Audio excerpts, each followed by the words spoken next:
अधिकारी बनाम मंत्री की लड़ाई तेज हो गई है। मुश्किल में घिरे शिक्षा मंत्री प्रोफेसर चंद्रशेखर के पीए। शिक्षा विभाग में चंद्रशेखर के पीए की एंट्री पर रोक लगा दी गई है। आपको बता दें कि अधिकारी बनाम अधिकारी की लड़ाई अब मुश्किल हो गई है। यहां पर शिक्षा विभाग के अपर मुख्य सचिव के पाठक का यह आदेश है।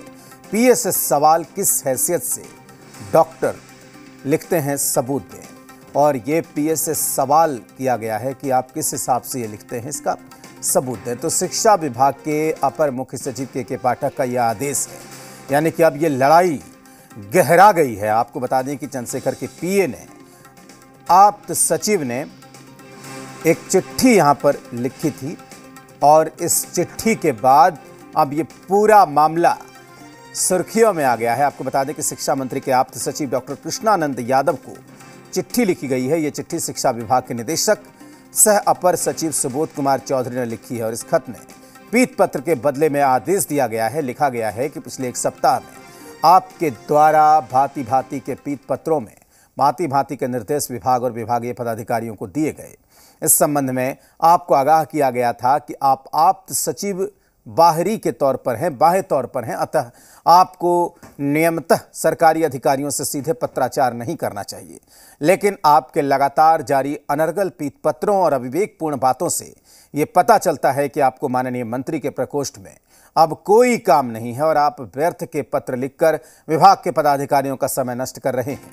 उल्लेखनीय है कि आपकी सेवाएं लौटाने के लिए सक्षम प्राधिकार को विभाग पहले ही लिख चुका है। विभाग द्वारा ये भी निर्देशित किया गया है कि अब आप शिक्षा विभाग के कार्यालय में भौतिक रूप से प्रवेश नहीं कर सकते हैं। विभाग को यह भी पता चला है कि आप विभाग पर मुकदमा कर चुके हैं, जिसके कारण आपकी सेवा सामंजन का प्रस्ताव विभाग द्वारा काफी समय से लगातार खारिज किया जाता रहा है। अतः आप स्वयं एक माननीय विभागीय मंत्री के प्रकोष्ठ में काम करने के लायक नहीं है। इन्हीं कारणों से सक्षम प्राधिकार को आपको हटाने के लिए पत्र लिखा जा चुका है।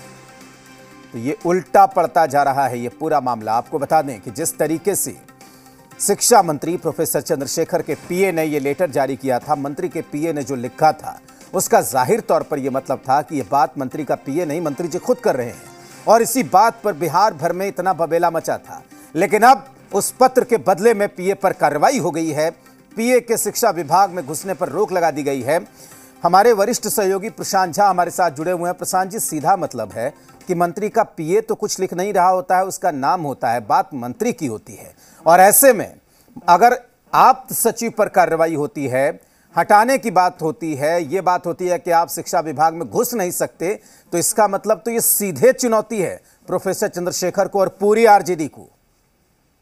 बिल्कुल सही कह रहे हैं आप राजेश। देखिए, जिस तरह से आज के पाठक ने चंद्रशेखर के जो आप सचिव हैं उनको घुसने पर रोक लगा दिया गया है, इससे साफ तौर पर अब ये सामने आ गई है बात कि शिक्षा मंत्री और जो अपर मुख्य सचिव हैं के पाठक, दोनों के बीच में दरारें सामने आ गई हैं।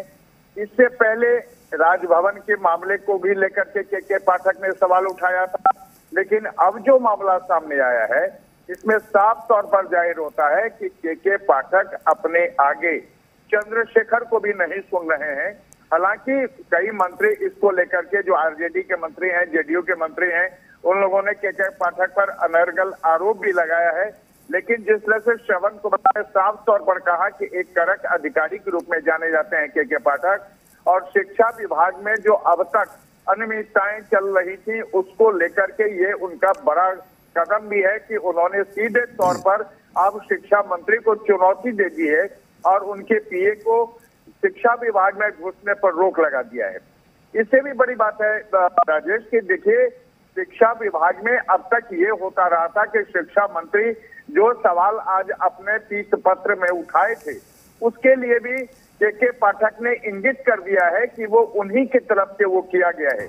यानी शिक्षा मंत्री ने जिस तरह के बयानात देते रहे हैं आज तक और शिक्षा विभाग को लेकर के जिस तरह से बवाल होता रहा है, उसको लेकर के भी मंत्री को सीधे तौर पर उन्होंने इसके लिए दोषी ठहराया है और यह भी कह दिया है कि जिस तरह से उनके आप सचिव ने पत्र लिखा, वो पत्र निश्चित तौर पर मंत्री के निर्देश पे लिखा गया और ऐसे में वो चेतावनी भी एक तरह से है कि मंत्री भी अगर इसमें अपने आप को संभाल नहीं पाते हैं तो के पाठक रुकने वाले नहीं है। क्योंकि वो कड़क अधिकारी और एक जो ईमानदार अधिकारी के रूप में पूरे बिहार में जाने जाते हैं।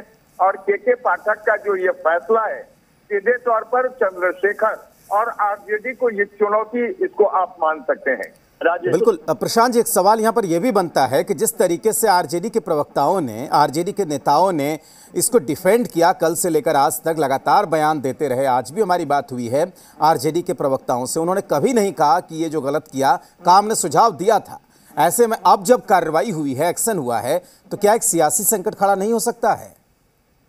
देखिए, इसमें सियासी संकट की बात राजेश इसलिए नहीं उठती है क्योंकि मंत्री को चाहिए था कि अगर विभाग में कुछ गलत हो रहा है तो वो सीधे तौर पर खुद ही पत्र लिख सकते थे, या जो सरकार की तरफ से उनको अधिकारी दिए गए हैं, ओएसडी दिए गए हैं, उसके मार्फत वो लिखवा सकते थे।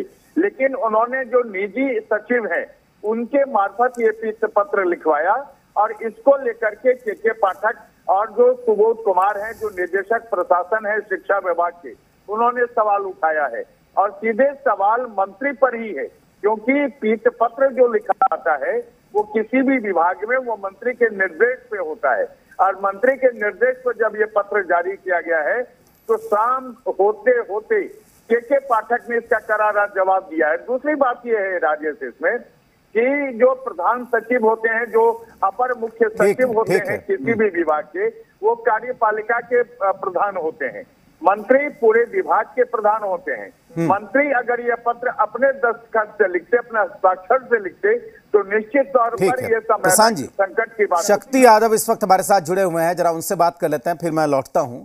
शक्ति जी, हमारी आपसे बात हो रही थी 5 बजे और आप कह रहे थे कि सुझाव है, लोग देते रहते हैं, इस तरह की चिट्ठियां जाती रहती हैं, लेकिन और आपके पार्टी के दूसरे नेताओं ने और भी बड़ी बड़ी बात की, लेकिन हुआ क्या? ये तो कार्रवाई के रूप में, एक्शन के रूप में पलट कर मारा है इसको। हाँ, मुझे ज्ञात हुआ है कि एससीएस मानव संसाधन विकास विभाग के जो है के पाठक ने उनके अपर सचिव को आने से रोका है। अपर सचिव को आने से रोकने का अधिकार किसी भी एससीएस को प्रदत्त नहीं है। ये प्रोगेटिव विभागीय अध्यक्ष होने के नाते माननीय मंत्री को प्रदत्त है, इनकी विवेकाधीन कौन रहेंगे कौन नहीं रहेंगे। ये violation of rule of executive business है और डिपार्टमेंट चलता है रूल ऑफ एक्जीक्यूटिव बिजनेस से। अगर कोई वायलेट करता है तो कोई व्यक्ति सर्वोपरि नहीं हो सकता है। आप जो है एक्जीक्यूट करने वाले बॉडी हैं, लेकिन मंत्री होते विभागाध्यक्ष। मैं ये नहीं कह रहा हूँ कि इन्होंने पीठ पत्र क्यों कर लिखा, नहीं लिखा। माननीय मंत्री को लिखना चाहिए था। अगर प्रधान उनके अपर सचिव ने कोई पत्र लिखा है और किस बाबत लिखा है, आदेशानुसार अगर लिखा है तो पीठ पत्र लिखने का अधिकार प्रदत्त है कि नहीं, एक बड़ा सवाल अलग हो जाता है। लेकिन मेरा मत है कि यह उनके गैर संवैधानिक आचरण हो जाएगा एससीएस का, कि किसी को प्रतिबंध वो नहीं लगा सकते हैं। हाँ, अगर कहीं पर रूल वायलेट होता है तो एक्शन इमीडिएटली वो ले सकते हैं, बट रूल अगर वायलेट नहीं हो रहा है तो आप अपने अलग निर्णय आपको नहीं दे सकते हैं। हम पूरे मामले को एक बार देखना भी चाहेंगे और हम इन चीजों को कहेंगे। क्योंकि मंत्री के अगर पीठ पत्र होते हैं तो एक सुझाव होते हैं कि आपको किन स्तर पर क्या क्या चीज वायलेट हो रहा है, उसको दुरुस्त करने की आवश्यकता है तो दुरुस्त की जाती है। लेकिन एक अलग से दृश्य आए हैं, हम इन पूरे मामलों को जानने की कोशिश कर रहे हैं कि आखिरकार क्या कारण है। उन कारणों की पड़ताल करेंगे और हम तो आपको साफ कहते हैं कि कानून से कोई बड़ा हो ही नहीं सकता है। कानून और मर्यादा दोनों एक अलग चीज है। कानून से बड़ा नहीं तो हो सकता। अगर कोई बड़ा होने की स्वांग रचेगा तो स्वाभाविक कानून अपना काम करेगा। ठीक, शक्ति जी बहुत शुक्रिया आपका, प्रशांत जी आपका भी बहुत शुक्रिया। जाहिर सी बात है कि मंत्री जी के सचिव ने अगर चिट्ठी लिखी है तो कोई इसमें दो राय नहीं है कि बिना मंत्री जी की अनुमति की वो चिट्ठी गई नहीं होगी, क्योंकि अगर बिना मंत्री जी की अनुमति की चिट्ठी जाती तो पूरी आरजेडी उसके समर्थन में खड़ी नहीं होती। और दूसरी बात यह है कि आज अगर के पाठक ने एक्शन लिया है, कार्रवाई की है, तो ये भी तय है कि के पाठक ने ऊपर बात कर ली होगी, क्योंकि इस तरीके का निर्णय जिससे पूरी सरकार पर संकट हो जाए, मंत्री को सीधे चुनौती दी जाए, किसी पार्टी को सीधे चुनौती दी जाए, ऐसा निर्णय का अधिकारी भी नहीं लेता है। तो जाहिर सी बात है कि ये कहीं ना कहीं आरजेडी और जेडीयू के रिश्तों के बीच में यहां से एक तल्खी भी देखने को मिल सकती है। जेडीयू अध्यक्ष ललन सिंह ने केंद्र सरकार पर संवैधानिक